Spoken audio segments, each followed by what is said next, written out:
धन्यास्मामूढगतयोऽपि हरिण्य एता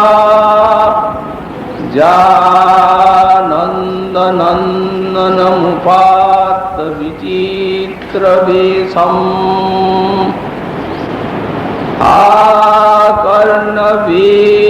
आकर्णवेणुरहितं रिफितं सह कृष्णसारा भुजां दधु विरचितां प्रणयावलोकैः।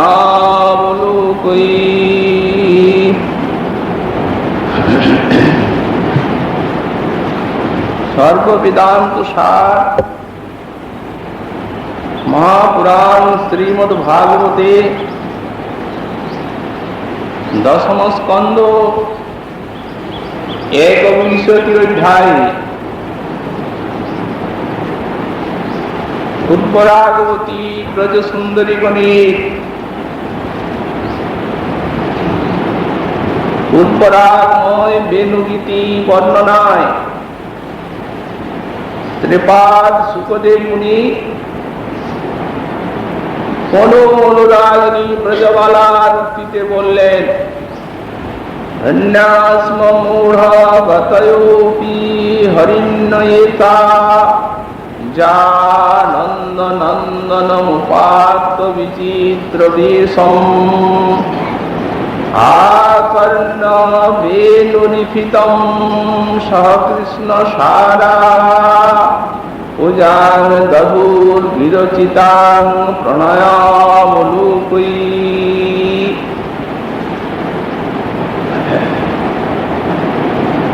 এই গোপসুন্দরী বললেন, হে সখীগণ, ধন্যাস্ম মূঢ়মতয়োপি হরিণ্যেতা মূঢ়গতয়োপি एता हरिण्य धन्यास्म।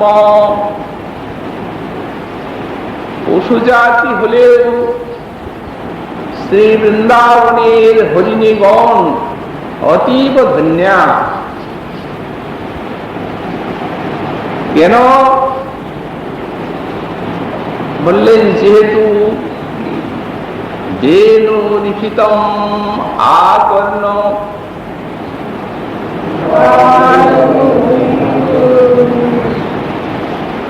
এই বৃন্দাবনের মনে যখন তারা শ্রীকৃষ্ণের বেণুনাদ শ্রবণ করে, তখন সহ কৃষ্ণ সারা উপাত্ত বিচিত্র বেশং নন্দ নন্দনং প্রণয়াবলোকৈ বিরচিতাং পূজাং দধু। শ্রী বৃন্দাবনী বেণুনাদ শ্রবণ মাত্রে এই বৃন্দাবনবাসী হরিণীকুল তারা সহ কৃষ্ণ সারা তাদের প্রতি কৃষ্ণ সার গণকে সঙ্গে নিয়ে আর কৃষ্ণের নিকটে আগমন করে এবং উপাত্ত বিচিত্র বেশং নন্দনন্দনম উপাত্ত বিচিত্র বেশম অর্থাৎ যিনি বিচিত্র বন্য বেশভূষায় ভূষিত সেই নন্দনন্দনম শ্রী নন্দনন্দনের প্রতি প্রণয়াবলোকৈ বিরচিতাং পূজাং দধু। তাদের প্রণয় অবলোকন বিরচিত পূজা শ্রীকৃষ্ণের প্রতি নিষ্পন্ন করে থাকে, অর্থাৎ প্রণয়াবলোকনে শ্রীকৃষ্ণের সম্মান করে থাকে। পূর্ব শ্লোকে কোন ব্রজবালা শ্রী বৃন্দাবনী মহিমার কথা বলেছে। সখীগণ, যদি গোপিকা না হয়ে বৃন্দাবনের বনভূমি হতে পারতাম, তাহলে আমরা শ্রী নন্দনন্দনের ওই ধ্বজবজ্রাঙ্কুশাদি চিহ্নযুক্ত চরণাঙ্ক বক্ষে ধারণ করতে পারতাম। কারণ বৃন্দাবনের বনভূমিতে সর্বত্রই তাঁর চরণ শোভা পায়। এই জন্যই ধরণীর অতিশয় কীর্তি বিস্তারক এই বৃন্দাবন। এইখানে আমাদের শ্রীপাদ কবি কর্ণপুর তার আনন্দ বৃন্দাবন চম্পুতে লিখেছেন যে যে ধরণী, ধরণী কি মনে করেন? ধরণী মনে করেন আমার বুকে বৃন্দাবন, অতএব বৃন্দাবন আমার বক্ষ দেশ। তো সুতরাং এই বৃন্দাবনের বুকে যে শ্রী নন্দনন্দনের চরণ চিহ্ন অঙ্কিত, তার ধরণী অভিমান করেন যে আমার বুকেই সেই চরণ চিহ্ন অঙ্কিত। তো তেমনি আমাদের বক্ষে শ্রী নন্দনন্দনের চরণ চিহ্ন অঙ্কিত থাকত যদি বৃন্দাবনের বনভূমি হতে পারতাম। খেদ করেছে। সেই পূর্ববক্তার কথা শ্রবণ করে এই শ্লোকে কোন গোপসুন্দরী বলছেন, সখীগণ, বৃন্দাবনের বনভূমির সৌভাগ্যের কথা আর বলবে না। দেখো, এই যে আমাদের ব্রজভূমি, এই সকল হরিপ্রিয়জনের পরমাশ্রয়, সুতরাং এর সৌভাগ্যের কি তুলনা বিশ্বে আছে? হরিপ্রিয়জন এই বৃন্দাবনকে আশ্রয় করে থাকে। মহাপ্রভু শ্রী রামানন্দ রায়কে প্রশ্ন করেছেন, সর্বতজি জীবের কর্তব্য কাহা বাস? রাম রায় উত্তর দিচ্ছেন, ব্রজভূমি বৃন্দাবন যাহা লীলা রাস। তো বৃন্দাবনই তো রাস, বৈকুণ্ঠেও রাস নেই, মথুরা দ্বারকা ইত্যাদি তো রাস নেই। যদি রাস থাকতো তাহলে তো কোনো না কোনো মহতের অনুভবে সেটি ধরা পড়তই। একমাত্র বৃন্দাবনের এই সম্পদ এই রাসলীলা। তাহলে বললেনই যখন যে মহাপ্রভুর প্রশ্ন কোথায় জীবের বাস করা দরকার, রাম রায় বললেন ব্রজভূমি বৃন্দাবন, তাহলেই তো হয়ে যায়। আবার যাহা লীলা রাস বলছেন, উদ্দেশ্য বলার এই যে এই যে গোপীগণ সঙ্গে শ্রী গোপীনাথের রাসাদি লীলা, এই সেই অখণ্ড চিৎঘন শৃঙ্গার রস এবং মহাভাবের মিলন মাধুরী, মহাতত্ত্বময় বস্তু, বিশাল বিপুল শক্তিশালী। আর হতে দেখা যায়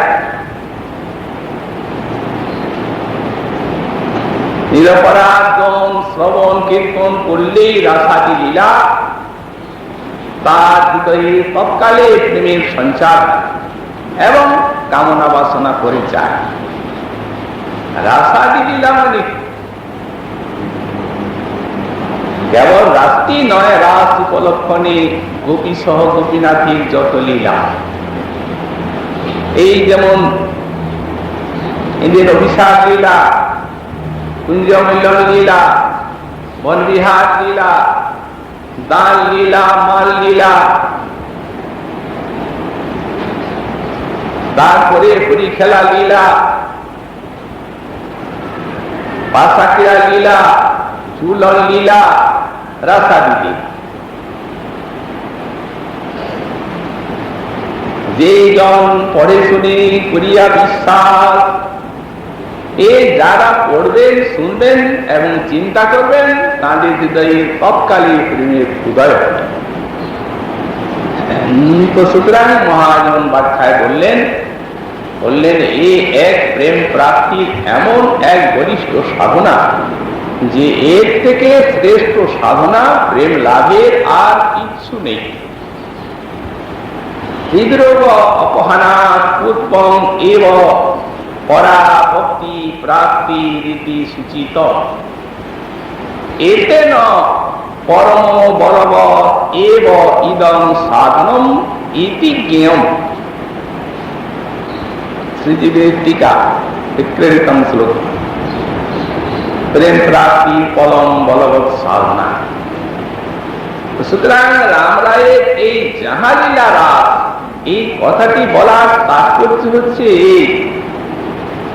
যে যেখানে রাসাদি লীলা অনুষ্ঠিত, এই লীলা শ্রবণ কীর্তনের দ্বারা যেমন তৎকালে প্রেমের সঞ্চার হয়, সেই ব্রজভূমিরও সেই রূপ সামর্থ্য অবশ্যই আছে। যেখানে এই নিত্য লীলা, এই মহামনীষী লীলা, এই জন্য আমাদের গোস্বামী পাদ বললেন ভাবম তৎ বিষয়ং চাপি যা সহৈব প্রকাশয়ে। ব্রজবাসের দ্বারা ভাবম কৃষ্ণের প্রেম এবং কৃষ্ণ প্রেমের বিষয় এই সহসা প্রকাশিত হয়ে থাকেন ব্রজবাসীর নিকটে, যদি নিরপরাধে ব্রজবাস করা যায়। এই জন্যই মহামহতেরা এই বৃন্দাবনকে আশ্রয় করে থাকেন। এই গোপবালা বলছেন, সখী তুমি যে বৃন্দাবনের মহিমার কথা বললে, এ বৃন্দাবন তো নিখিল হরিপ্রিয়জনের পরমাশ্রয়, অতএব তার মহিমার কি অন্ত আছে? কিন্তু বৃন্দাবনে যারা বাস করেন তার মধ্যে একটা অতি ক্ষুদ্র নিকৃষ্ট পশু জাতির কথা বলবো আমি, তারাও আমাদের থেকে অনেক ভিন্ন।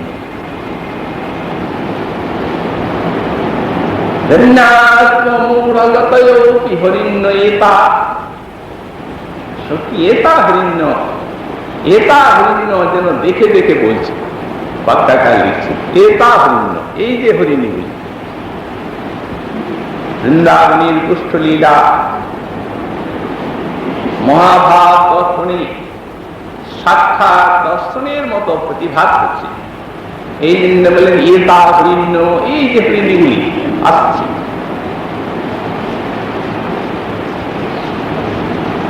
শ্রী বৃন্দাবনে কৃষ্ণ বন্যলীলায় প্রবেশ করলে যতই দূরে থাক হরিণীগুলি ছুটে আসে।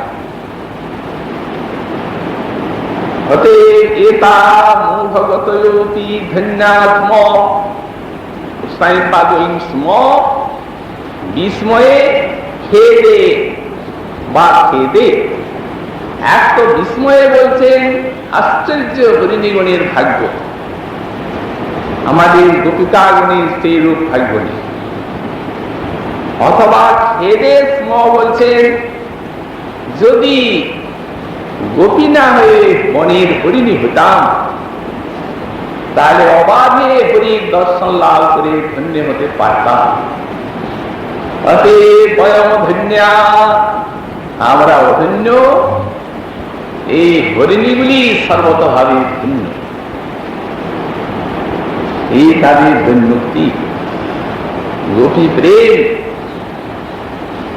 এই বিশাল দৈন্য তাদের হৃদয়ে পরিপুষ্টির জন্যই অঘটন ঘটন করিয়েছি যোগমায়া নিত্য প্রিয়াগণকে দূরে করে দিয়েছে। ব্যাখ্যাকার বললেন যত দৈন্য তত প্রেম, এবং যত প্রেম তত দৈন্য, দুইটিরই কার্যকারণতা আছে। তো দৈন্য সবার থেকে কোথায় বেশি? দণ্ডন্তু পরম প্রেম পরিপাকেন জন্যতে তাসাং গোকুল নারীনাম ইব কৃষ্ণ বিয়োগত। এই জন্য প্রেমিকের পরম প্রেমের পরিপাকে তার অন্তরে জাত হয়। পরাকাষ্ঠা কোথায়? তাসাং গোকুল নারীনাম ইব কৃষ্ণ বিয়োগত। এই গোকুল রমণীগণের কৃষ্ণ বিয়োগে দৈন্যের পরাকাষ্ঠা উদয় হয়। নিজেকে অতি নিকৃষ্টা বলে মনে করছে। এই হরিণীগুলি না, এখানে মূঢ়গতয় এই শব্দটি আছে।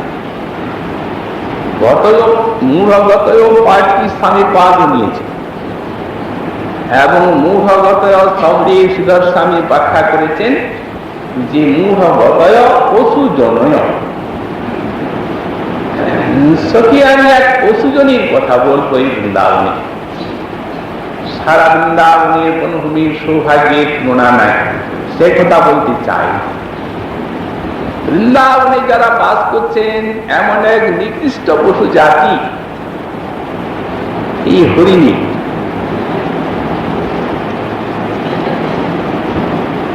মূঢ়গত শব্দ পাঠ গোস্বামী পাদ নিয়েছেন এবং ব্যাখ্যা করেছেন গতয় গতি জ্ঞান দৃশ্যা। অর্থাৎ যে হরিণীগণের জ্ঞান মূঢ় পশু জাতি, তাদের বিবেকী না। এইটি গোস্বামী পাদের ব্যাখ্যার মধ্যে। স্বামী পাদ আর পাঠান্তর নেন নাই, কিন্তু গোস্বামী পাদ একটা পাঠান্তর নিয়েছেন মূঢ় মতয়। এটি পাঠান্তর। তো এই মূঢ় গতয় এবং মূঢ় মতয় গোস্বামী পাদ করলেন, এর মধ্যে কোনো ভেদ নেই, ব্যাখ্যা একই। তো পশু হরিণীগণের পক্ষে এক হবে মানবগণ, এমনকি যারা ভগবানের উপাসনা করেন তাদের কৃষ্ণের জ্ঞান এবং কৃষ্ণের মতি এই দুটি কিছু ভেদ আছে। এটিও আমাদের জানা প্রয়োজন। গতি আর মতি, গতি জ্ঞান, গতি বলতে জ্ঞান, আর মতি কৃষ্ণের মতি। তো কৃষ্ণের জ্ঞান মানে কৃষ্ণ বিষয়ক জানা, কৃষ্ণ তত্ত্ব জানা এবং কৃষ্ণের লীলা অবগত হওয়া। এই কৃষ্ণ বিষয়ক যে বিবেক, একে কৃষ্ণের জ্ঞান বলা হবে। আর কৃষ্ণের মূর্তিটি আমাদের শ্রীজীব লিখেছেন, ওটা রতির অঙ্কুর।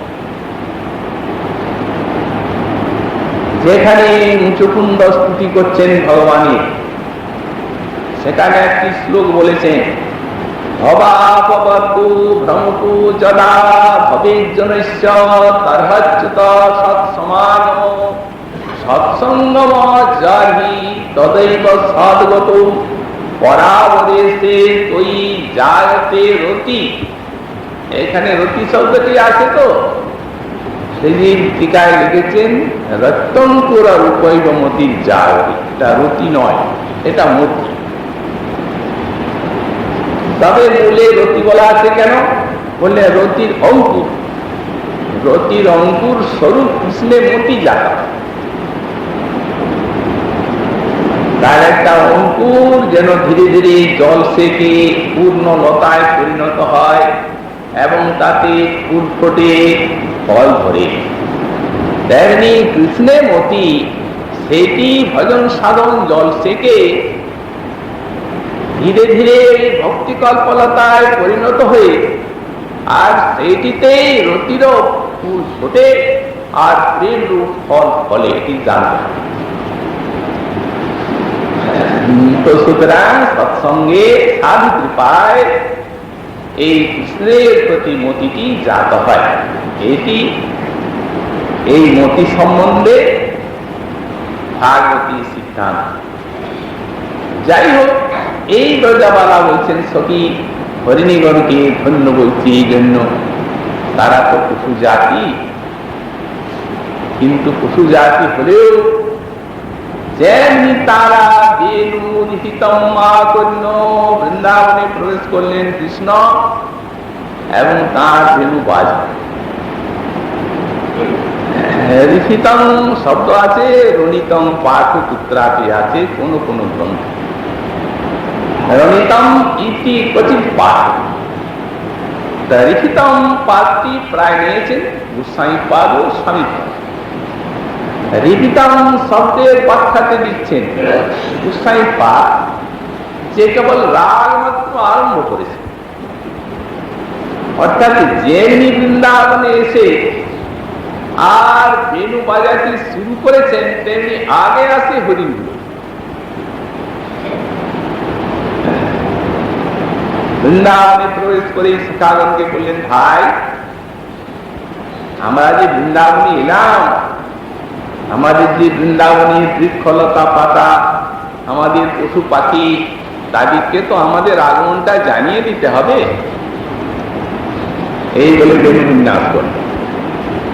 যেমনি ফুটকার দিলেন আগে এলো হরিণ, এই জন্যই লিখিত। তার কারণ এই হরিণীগুলি হচ্ছে রাগ গান। যে সমস্ত বেয়ার হরিণ মারে অরণ্যে, তারা গান শিক্ষা করে ফেলে, মধুর ভাবে তারা গান গায় বা বংশী বাজায়। ওই তাদের সেই সুরে আকৃষ্ট হয়ে হরিণীগুলি সেই দিকে ছুটে যায়, তখন বাণ বিদ্ধ করে তারা মেরে দেয়। অতএব এরা স্বাভাবিকই গান প্রিয়। তাই বেনু রিহিতম, এই বেনুর সামান্য শব্দ আরম্ভ হওয়া মাত্রেই হরিণীগুলি ছুটে আসে। সখীগণ একা আছে না, সহ কৃষ্ণ সারাহা, তাদের প্রতি কৃষ্ণ সারদের সঙ্গে নিয়ে আসে।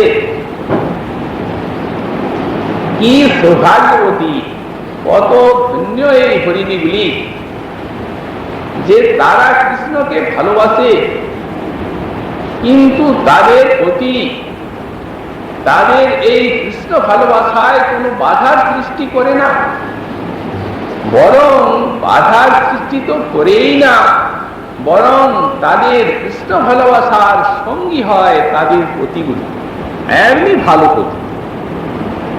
এই জন্য সখী তাদের কৃষ্ণ সার নামটি সার্থক। কৃষ্ণকে সার করেছেন যারা, এমন প্রতি পেয়েছে হরিণীগুলি। আর আমাদের কি দুর্ভাগ্য, কত হতভাগিনী আমরা, কৃষ্ণ দর্শনের সঙ্গে নিয়ে আসা দূরের কথা, যদি একটু দরজার কাছে কৃষ্ণ এসেছেন, গোচারণে যাচ্ছেন কি উত্তর গোষ্ঠে আসছেন, যদি দরজায় একটু দর্শন করতে যায়, তখনই তারা একবারে রক্তচক্ষুতে ছুটে আসে। এই তো আমাদের প্রতি।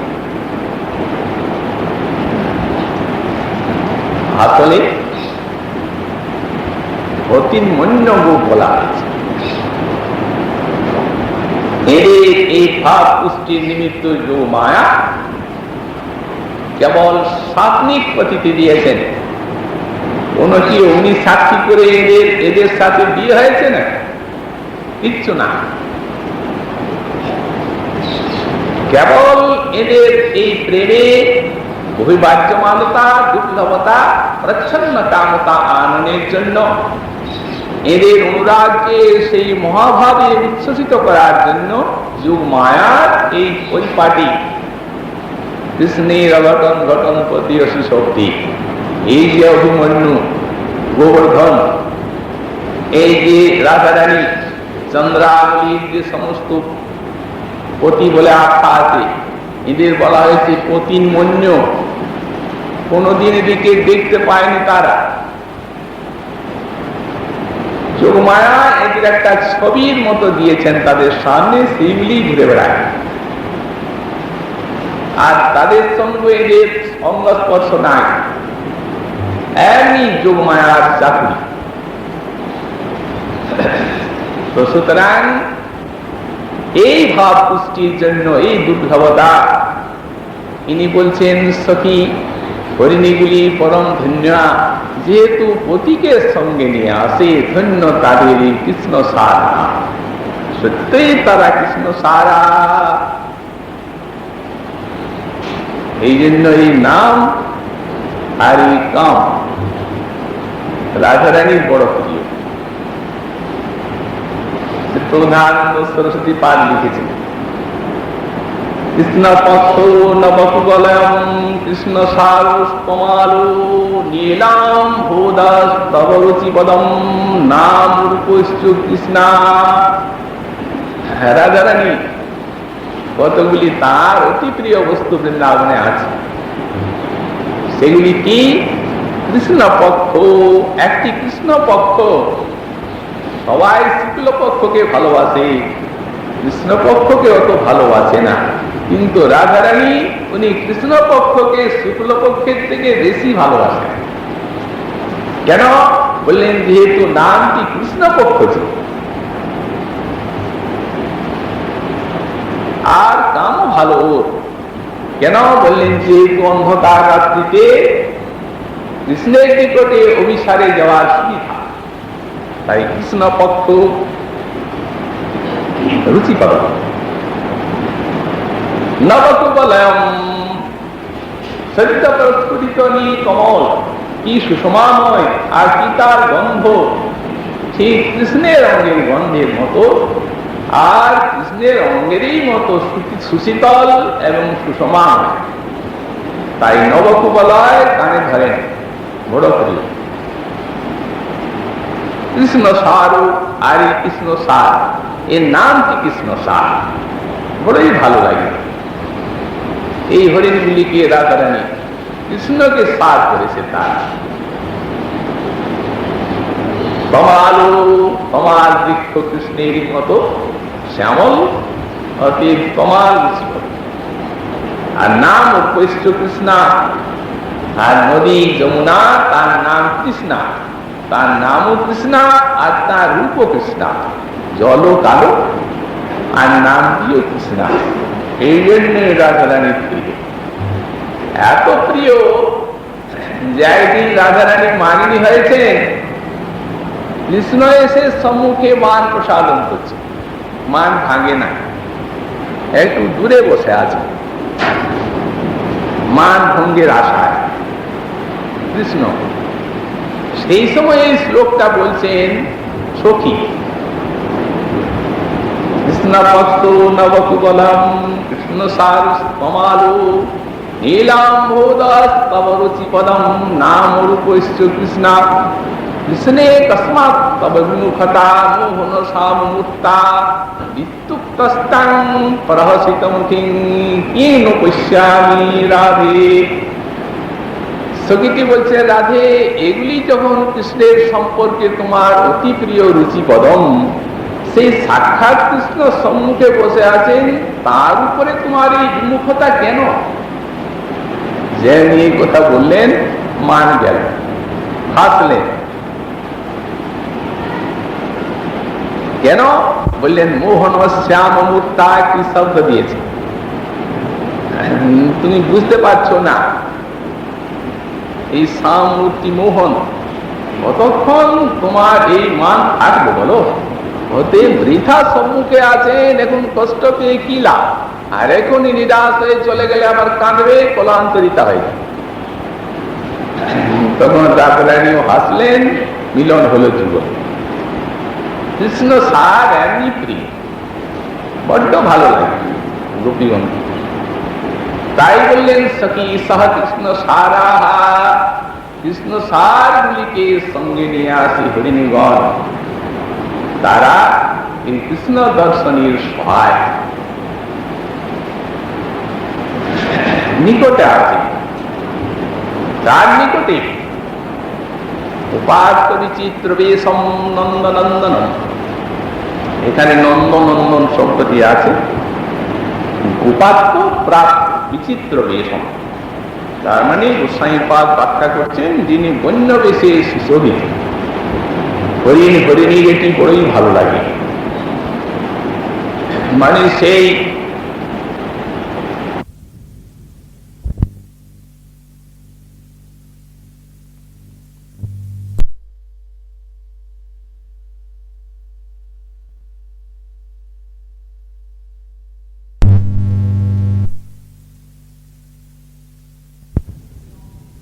বন্য যে কোমল কোমল পল্লব, কুসুম, মৌরপুচ্ছ, গুঞ্জা ফল, কিঞ্চ ধাতু, বনমালা, এই সমস্ত ভূষণে বিভূষিত যে নন্দনন্দন, উপাত্ত বিচিত্র বেশম নন্দনন্দন,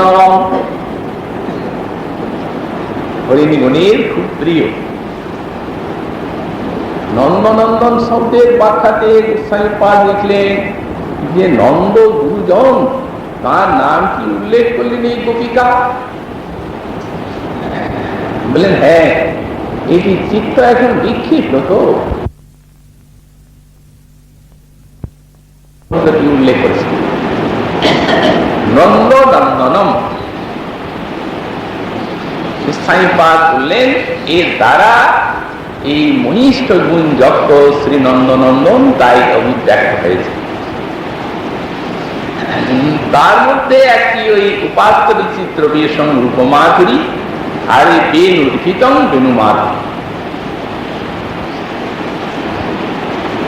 ভাগবতী ব্রজদেবীগণ বললেন দৈলক্য সৌভগমিদঞ্চ নিরীক্ষরূপম যদ গো দ্বিজ দ্রুমম মৃগা পুলকান্য বিভ্রম। এই কৃষ্ণের রূপমাধুরী, ত্রৈলোক্য মোহন, এই রূপ দর্শন করে মানব মানবী নর নারীর কথা দূরে থাক, যদ গো দ্বিজ দ্রুমম মৃগা পুলকান্য বিভ্রম। বৃন্দাবনী সব কাজগুলি, বৃক্ষের পক্ষী সমূহ, বৃক্ষলতা, মৃগগুলি, হরিণ হরিণীগুলি পুলকায় বিভ্রম, তারাই রূপমাধুরী দর্শন করে পুলকিত হয়ে যায়। এই কৃষ্ণের রূপমাধুরী। মহাপ্রভু বললেন কৃষ্ণের মধুর রূপ শুনো সনাতন, যে রূপের এক কোণ সবটা লাগে না স্থাবর জঙ্গমকে ডোবাতে। এই রূপ সিন্ধুর এক বিন্দু, যে রূপের এক কোণ ডুবায় সর্বভুবন, সর্ব প্রাণী করে আকর্ষণ, সকল প্রাণীকে আকর্ষণ করে, নর নারীকে তো বটেই। যোগমায়া চিৎ শক্তি, বিশুদ্ধ সত্য পরিণতি, সেই তারই শক্তি লোকে দেখাইতে এই রূপরতন ভক্তগণের গূঢ়ধন প্রকট কইল নিত্য লীলা হইতে। একটা বিচিত্র সমাচার, রূপ দেখি আপনার কৃষ্ণের হয় চমৎকার। নিজের রূপে নিজে কেউ মুগ্ধ হয় না, কিন্তু গোবিন্দ রূপ এমনি অতুলন, এমনি অত্যাশ্চর্যময় যে নিজের রূপ দেখে তিনি নিজেই বিমোহিত হয়ে যান। এই জন্যই তো বিশ্ববাসী আজ মহাপ্রভু দেখেছেন নিজের রূপমুগ্ধ গোবিন্দ ওই নিজের রূপমাধুরী আস্বাদন করার ইচ্ছা করেছেন এবং তার জন্য বেছে নিয়েছেন রাধা ভাব, গোপী ভাব।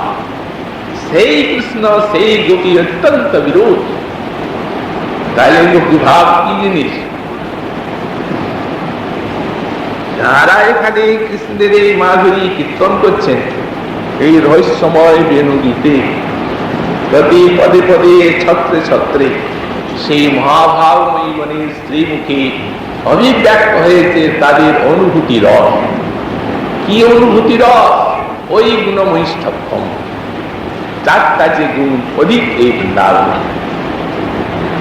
লীলা প্রেমনা প্রিয়াধিকম মাধুর্যে বীরূপয়ো ইত্য সাধারণং প্রাপ্তম গোবিন্দেশ্চ চতুষ্করম। শ্রী নারায়ণী সাতটা, আর এই চারটা ব্রজেন্দ্র নন্দনী, লীলা মাধুরী, রূপ মাধুরী, বেণু মাধুরী আর প্রেম মাধুরী, এই চতুর্থা মাধুরী ব্রজ এব বিরাজতে, এই চারটা মাধুরী একমাত্র শ্রী বৃন্দাবনই বিরাজিত।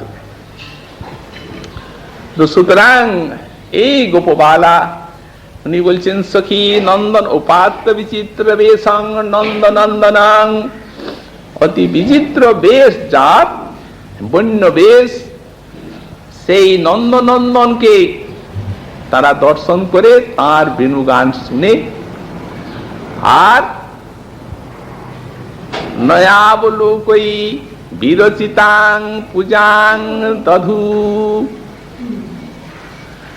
সখীগণ ওই দেখো হরিণীগুলি তাদের স্বামীকে সঙ্গে নিয়ে এসেছে, পশু জাতি তারা। সখীগণ তারা ভালোবাসার কি বোঝে, তাদের জ্ঞানের বিকাশ নেই, অতএব প্রেম প্রীতি তারা কিচ্ছু বুঝে না, পশু জাতি। কিন্তু সখী একটা তাদের বিশেষ গুণ, তারা কৃষ্ণকে প্রাণ দিয়ে ভালোবাসে। ভালোই যদি না বাসত তাহলে কৃষ্ণ বনে প্রবেশ করার তৎকালে তার বংশীনাদ আরম্ভের সঙ্গে সঙ্গে তারা তার কাছে ছুটে আসতো কেন? সখীগণ জানো, তারা যে কৃষ্ণকে ভালোবাসে তাদের দেহটি দেখলেই তা বোঝা যায়। যদি তারা কৃষ্ণকে ভালোই না বাসত তাহলে সখীগণ এই হরিণী গোলের নয়ন কি এত সুন্দর হতো? গোপীগণকে মহাজন বলেছেন হরিণী নেত্রা, মানে হরিণীর নয়নগুলি খুব লম্বা আর অতীব চমৎকার সুষমাময়। তো সেই দিকে লক্ষ্য করে আর এই ব্রজবালা বলছেন পশু জাতি হলে কি হবে সখী, তার অন্তরে প্রেম আছে, এই প্রেম তার নয়নে এসে কথা কয়। প্রেমের দেবতাকে কিভাবে পুজো করতে হয় তাই হরিণীগুলি ভালো রূপ জানে, সে সৌভাগ্য আমাদের নেই। আজ তাদের গৃহদ্বারে আজ কৃষ্ণ অতিথি, এমন অতিথি গৃহদ্বারে পাওয়া এ কি কম ভাগ্যের কথা? যদি কোনো গৃহস্থ নিজের গৃহদ্বারে অতিথিকে পায় তাহলে তাদের যা উপচার থাকে সেই উপচার দিয়ে অতিথির সেবা করতে হয়। আর যদি না করা যায় তখন শাস্ত্র বলছেন অতিথির ভগ্নাসু যস্য গৃহাৎ নিবর্ততে তস্মৈ দুষ্কৃতি দত্তা পুণ্যমাদায় গচ্ছতি। অতিথি কারো গৃহে এলেন তো অতিথিকে দেখে যদি সৎকার না করা যায় তো তস্মৈ পুণ্যমাদায়, তাহলে কি হবে? সেই অতিথি যদি বিমুখ হয়ে গেলেন তো গৃহস্থের যত পুণ্য সব তিনি নিয়ে নিলেন আর নিজের দুষ্কৃতিগুলি গৃহস্থকে দিয়ে চলে গেলেন, তাহলে তো সব বনা তস্মৈ দুষ্কৃতি দত্তা পুণ্যমাদায় গচ্ছতি। তাহলে অতিথি সেবার কত প্রয়োজন আছে। কিন্তু যদি অতিথি সেবার সম্মান কিছু না থাকে, এমন দরিদ্র হয় কিছুই নাই, তো মহাজন বললেন তিনটা জিনিসের অভাব কারো ঘরেই হবে না, হতে পারে না। সেই তিনটা কি? বলে একটু বসবার আসন, একটু চরণ ধৌত করার পানীয় জল আর মুখে মিষ্ট কথা। এগুলির অভাব হবে নাকি? এগুলির অভাব কারো ঘরে হয় না, যতই গরিব থাকবে। তো বললেন তবু অতিথি সৎকার করতে হবে, আর তা নাহলে নিয়ে চলে যাবে সব। আর স্বয়ং ভগবান ব্রজেন্দ্র নন্দন সাক্ষাৎ এদের গৃহদ্বারে অতিথি। এরা মনে করেনি। তাই মনে মনে গোবিন্দকে জানায় যে আমরা তো মূঢ় পশু জাতি, আমাদের মুখে কোনো ভাষা নেই, আমাদের হাত পা নেই। যদি গোপ গোপী হতাম, মানব মানবী হতাম, অন্য কিছু না হলেও সামান্য বনফুল তুলে তোমার চরণ সেবা করতাম, কি একটা মালা পরাতাম। কিন্তু বিধাতা সেই সৌভাগ্য দেয় না। তবে লোকে বলে কি এই আমাদের নয়নগুলি নাকি সুন্দর, অতএব এই নয়ন উপচারে তোমার পূজা। তাই বললেন অতিথি গৃহদ্বারে আগত হলে যেন গৃহস্থ তার পূজা করে থাকি, তেমনি এরা প্রণয়াবলোকই, প্রণয় শব্দটি এখানে দেওয়া আছে, প্রণয়াবলোকই বিরচিতান পূজান দধু, এই কথা বলা আছে। প্রণয়াবলোকই বিরচিতান, প্রণয় অবলোকনের দ্বারা বিরচিত পূজা, সম্মান, দধু, কীটবৈত্য, বড় শ্রেষ্ঠ পূজা। ব্যাখ্যাকার লিখলেন কেন? বললেন যেহেতু ভাবের ঠাকুরের ভাব দিয়ে পুজো হয়, অভাবে হয় না। যতই অর্থ সম্পদ থাক, যতই তিনি ষোড়শ উপচারে 56 ভোগ ঠাকুরের কাছে নিবেদন করুন, কিন্তু যদি ভাব না থাকে ওর কাছে কিছু নাই। যিনি পুজো করছেন তার দৃষ্টিতে হয়তো পূজা মহত্বপূর্ণ হবে, হতে পারে, কিন্তু ওর দৃষ্টিতে হবে না।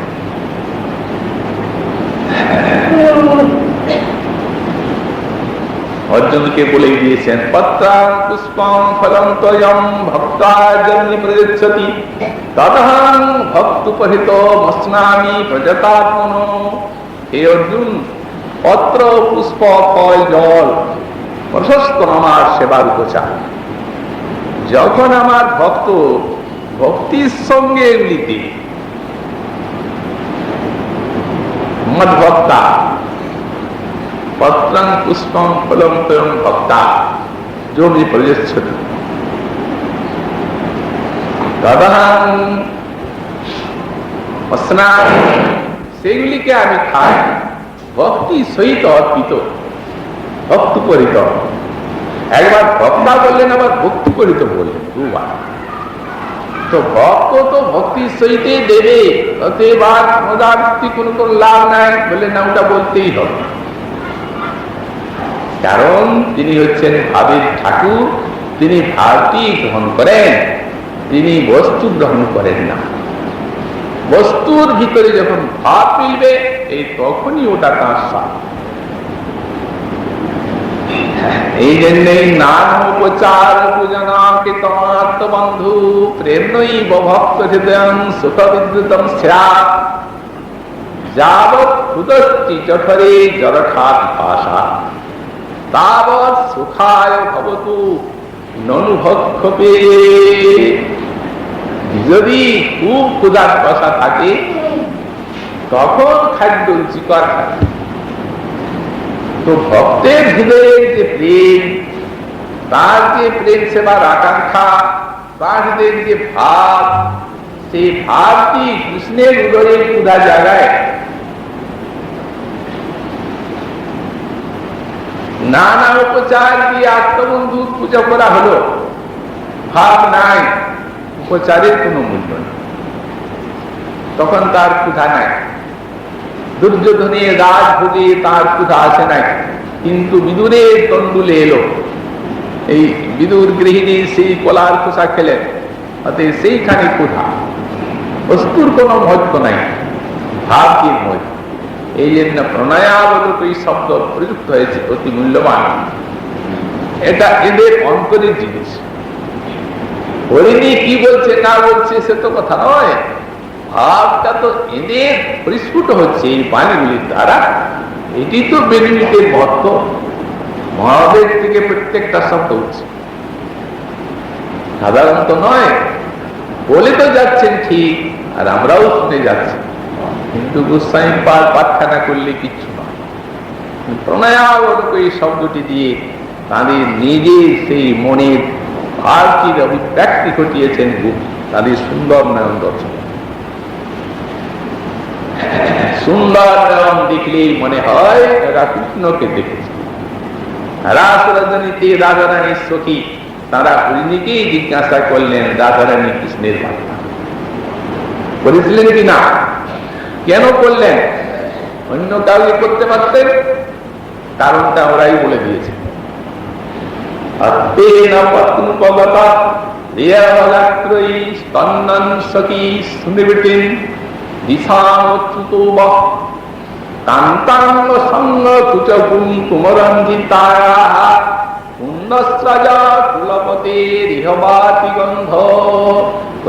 হরিণী, তুমি আমাদের রাধা কৃষ্ণকে দেখেছ, নিশ্চয়ই তোমার চোখ দেখে বোঝা যাচ্ছে সত্য। যদি রাধা কৃষ্ণকে কেউ না দেখেন তো তার কি এত সুন্দর চক্ষু হয়? দেয়ার সঙ্গে তিনি এইখানে এসেছেন এবং তোমার এই নয়নী তৃপ্তি বিধান করেছেন। যদি তোমার নয়নের এত আনন্দ এত রস বিস্তার না করতেন তো তোমার নয়ন এত ভালো হতো না।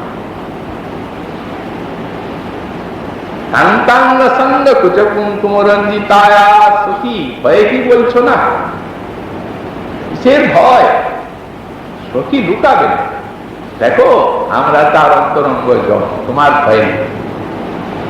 এই জায়গায় তুমি না বলো, কিন্তু এই জায়গায় আমরা বুঝতে পারছি এখানে এই গন্ধটা পেয়ে যে এখানে রাধা কৃষ্ণ এখনই এসেছেন বা নিকটেই কোথাও আছে।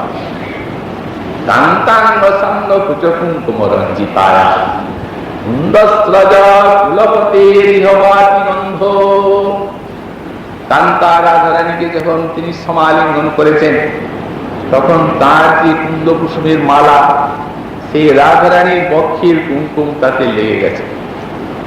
তো ওই বক্ষের কুমকুম আর কুন্দ কুসুমের মালার গন্ধ এখানে পাওয়া যায়, সেই গন্ধ ইহ বাতি বইছে। তো তাই এই দুর্গাবালা বলেছেন প্রণয়াবলোকই, নয় অবলোকন উপচার দিয়ে আর কৃষ্ণের সেবা করছে হরিণী তাঁদের অন্তরের ভাষা।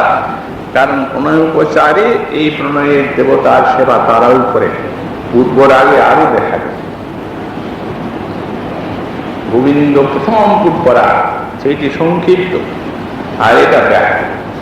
একটা অব্যক্ত পূর্বরাগ শ্রুনি বর্ণনা করেছেন এর আগে পঞ্চদশ অধ্যায়ের শেষে, আর এই ব্যক্ত পূর্বরাগ বলেছেন 21 অধ্যায়। সেখানে সংক্ষিপ্ত, এখানে একটু বিস্তৃত।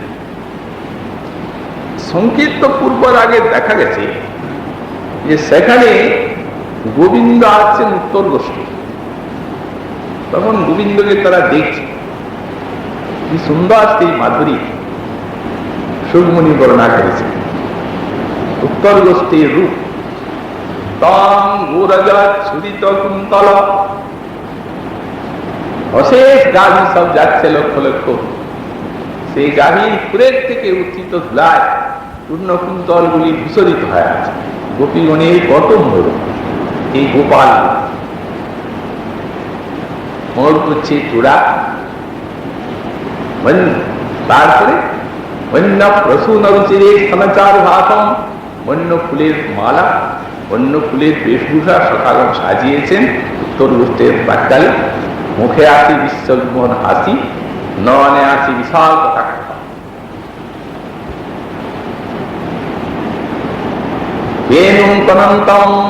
ধীরে ধীরে বিরুটি বাজাচ্ছে, নিজে আসছেন তা জানিয়ে দিচ্ছে।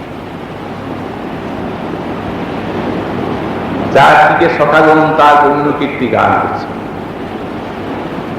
এইভাবে তিনি আসছেন যেন একটা রূপ রস আনন্দের সম্রাট। সুজাগণের নয়নে কত ভালো, এমন প্রেমের দেবতা পুজো তো করতে হবে। কিন্তু ওদিকে তাকাবার উপায় নেই, কাছে যাবে কি করে? কাছে না গেলে পুজো হয়। কিন্তু এদের আছে সেই উপহার, প্রণয়াবলী।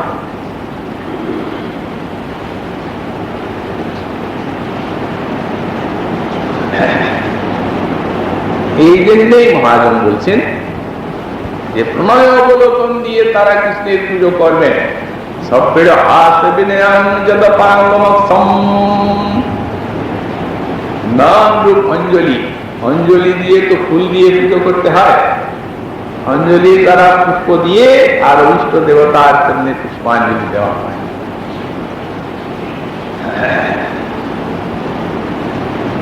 এখন দেখছেন গোবিন্দ যাচ্ছেন, নিকটে এসেছেন, কিছু পুজো দেবেন। পুজো দেওয়ার অঞ্জলি হচ্ছে নয়ন দুটি, আর অন্তরের প্রণয় আছে। সেই প্রণয়ের সহিত কয়েকটি বস্তু দিয়ে সেবা জানাচ্ছেন। সব বেড়া হাত নাম তিনটা, একটা আছে বিড়া, লজ্জা। এগুলি সবই সঞ্চারিত নন্দার বিদ্যা।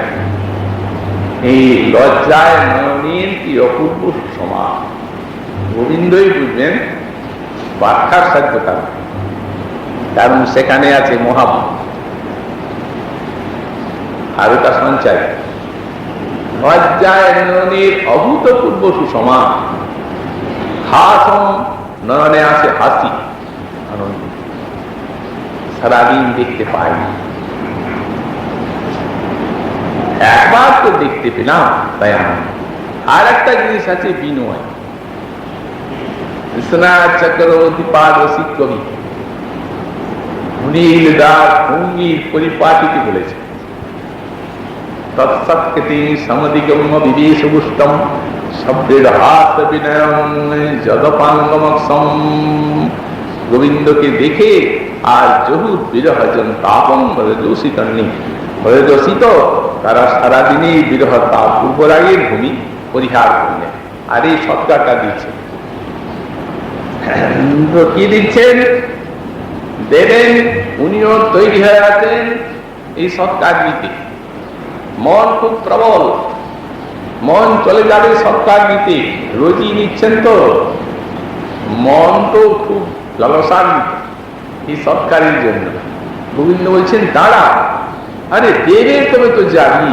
উনি বেঁধে রেখেছেন বুদ্ধির দ্বারা মন, যেমনি আরম্ভ করেছেন দিতে তেমনি যা, যেমনি মন বলবান মন গেল সেই উপহার আনবে, প্রণয়াবলোকনের উপহার। তেমনি বিড়া লজ্জা সামনে এসে দাঁড়িয়েছে, কুষাধিকারিণী, না দেওয়া হবে না, যাও যাও। লজ্জা ঝগড়া হতে আরম্ভ হল কৃষ্ণের মনের সঙ্গে। যে যার জিনিস সে দিচ্ছে আর লজ্জা, তুমি এসে বাধা দিচ্ছ, তুমি কে? দাতা দান করে আর ভান্ডারির পেট হবে, ছেড়ে দাও, আমি নিয়ে যাও। যখন মন বলছে, তখন সামনে এসে সন্ধি করছেন বিনয়।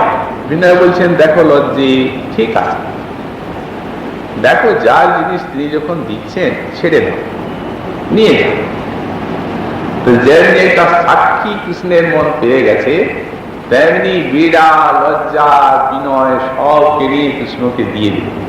কৃষ্ণ সেই উপচারগুলি নয়নের ভিতরে হৃদয়ে রাখলেন, সারা রাত এগুলি ধ্যান করবেন, এ রাজরানীর উপহার।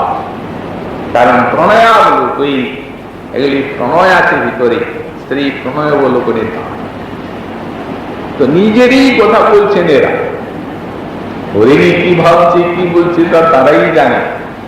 কিন্তু বলছেন সখীগণ, ওই কৃষ্ণ সারের সঙ্গে প্রণয়ের উপচার দিয়ে তারা পূজা কৃতবৃত্ত, তারা পূজা করছেন ইষ্ট দেবতা আমাদের কৃষ্ণের। এমন পূজার কারণে ধন্য হরিণীগণ, ধন্যাত্ম সখী। এই গোপীনা হয়ে যদি বৃন্দাবনের মনে হরিণী হতাম, তাহলে হরির নিকটে যে দাঁড়াতে থাকে, কিছু না থাক অন্তত প্রণয়োপচারে তার একটা দৃষ্টিভঙ্গিতে সেবা সম্পাদন করতাম, জীবন ধন্য হয়েছে। হরিণীগুণ ধন্য, আমরাও ধন্য। তার কারণ গোপী হয়ে ওই গোপীজন বল্লভের কাছে দাঁড়াতে হবে। যদি আমরা গোপীজন বল্লভের নিকটে দাঁড়াতে পারতাম সখী, তবে তো আমাদের এই গোপীজন নামটা সার্থক হতো। কিন্তু জীবন সার্থকে গেল। যদি এরপর মরে যায়, বিধাতার নিকটে প্রার্থনা করি যেন এই বৃন্দাবনের বনে হরিণী হয়ে জন্মায়, যে হরি সেবা কর।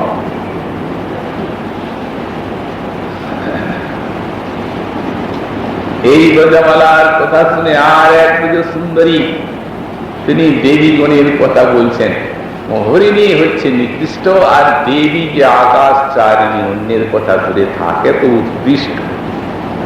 অতএব মাঝামাঝি আমরা মানুষই, এই আমরাই অভিন্ন, আর বাকি সবাই ধন্য। এই সবাই কৃষ্ণের কৃপা লাভ করে ধন্য হচ্ছে। তাই পরবর্তী শ্লোকে তার সাধন শ্রীমন মহাপ্রভুর কৃপা হলে আগামীকাল আবার সেই শ্লোকের পাঠ আমরা স্মরণ করবো। আর বিলম্বিত কথা আজকে আমাদের এইখানেই বিশ্রাম।